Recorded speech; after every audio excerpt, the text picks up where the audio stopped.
What is going on, Guardians, and welcome back to another Destiny gameplay video. Hey, in this video we're going to go over Warlock movement and movement strategies in the Crucible. So all the different classes in the game have their own strengths in terms of their maneuverability. With the Hunter, the strength in their movement is their choppy unpredictability.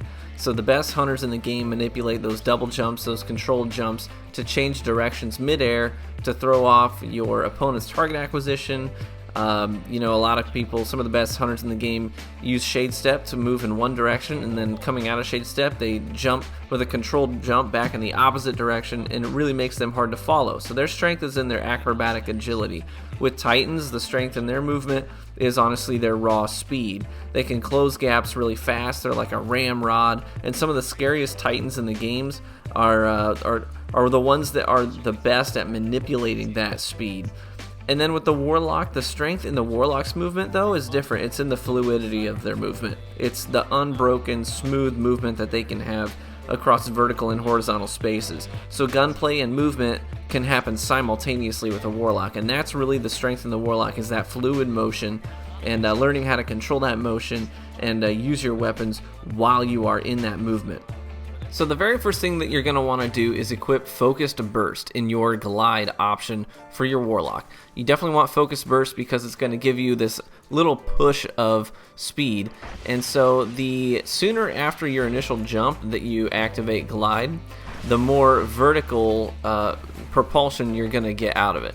But the further after the initial jump that you activate Glide, the more horizontal motion that you're going to get, the more horizontal propulsion you're going to get. So that means that you can go up high and not have a lot of horizontal motion equipped or involved in that process. So you can kind of floof up over, is what I like to call it, floofing. You can floof up over doors and stuff.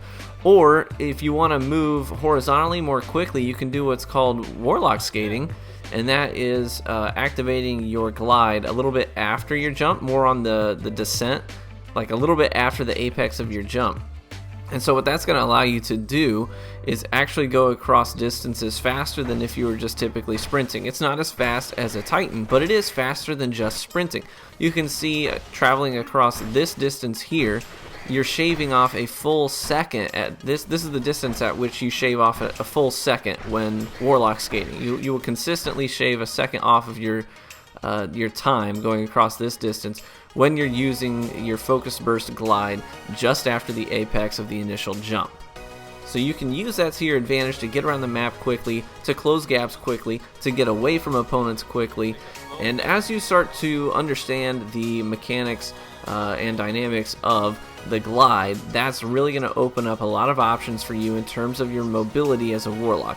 So the best Warlocks out there are the ones that have really mastered glide and understand when and where to activate your glide, whether you want horizontal movement or you want vertical propulsion.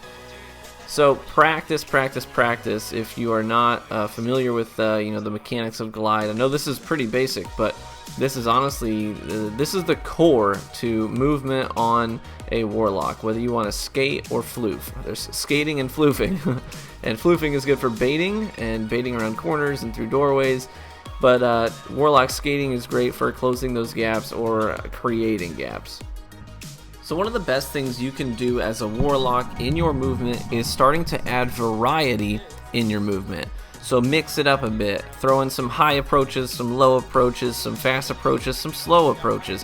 Just add a lot of variety, and the key is learning how to make smooth transitions between distinct motions, right? So transitioning smoothly from going low to high and fast to slow, you can cut your momentum instantly with your Focus Burst jumping backwards. Now here are two back-to-back clips where I go high, low, high. So I approached high for the super, low for the slide snipe, high for the closing the gap with the sidearm. And then again, I'm going to go high over a sight line here to try to avoid getting picked. And sure enough, there's a guy underneath this little awning here, so I go high, and then I take a low approach for the snipe, and then I close the gap on the second guy and make a high approach around the corner. So mixing up your movement, adding variety to your movement, adds a level of unpredictability to the way that you are going to move. It's going to make it harder for your opponents to get a beat on you and to understand and predict your movement. Now here's another strategy that I like to use very frequently, and you'll see this in my gameplay. I've actually called attention to it before, but it's something that Warlocks are so good at doing. If you have someone that's on the other side of a piece of cover, here's what I like to do. Movement number one, or action number one, is to throw a grenade on one side. So I'm going to go, for this example, grenade left. What that's going to do is it's going to flush them out. That grenade may or may not hit them. In this case, it actually doesn't. But what it does do is it makes their movement very predictable. So I'm flushing him out to the right. So then I can jump to the right and challenge him with a high approach using the floofing. And this is what I talked about early in this video, where with the Warlock you can have simultaneous gunplay with vertical movement. So that's the beauty of Glide, is that you have fluid movement and strong weapon control in that process. So even though I am jumping and I am using my Glide, my movement is not choppy. It's very fluid. So controlling my weapons in that process is really easy because my movement is slow and predictable as a user. So I can land all of my shots and put the guy down. As a hunter, what they have to do is alternate jumping with gunplay. So they'll jump, they'll add a controlled jump into the mix, and then they will start firing. And then if they got the Bones of AO on, then they throw in a second controlled jump, and then continue to put in shots. So it's sort of a little bit more choppy and relies on their agility. But with the Warlock, it's unbroken, fluid movement, so your gunplay should not suffer. You should be constantly firing and acquiring your target throughout the process of your jump. Does that make sense? I hope it makes sense. So here's a clip where I'm going to mix up my movement. I'm going to add a few different of these specific movements that the Warlock can do. We get a quick snipe here. I'm going to grab some ammo. And then as I move my way down this street, I do a slide. I throw in a quick Warlock skate here.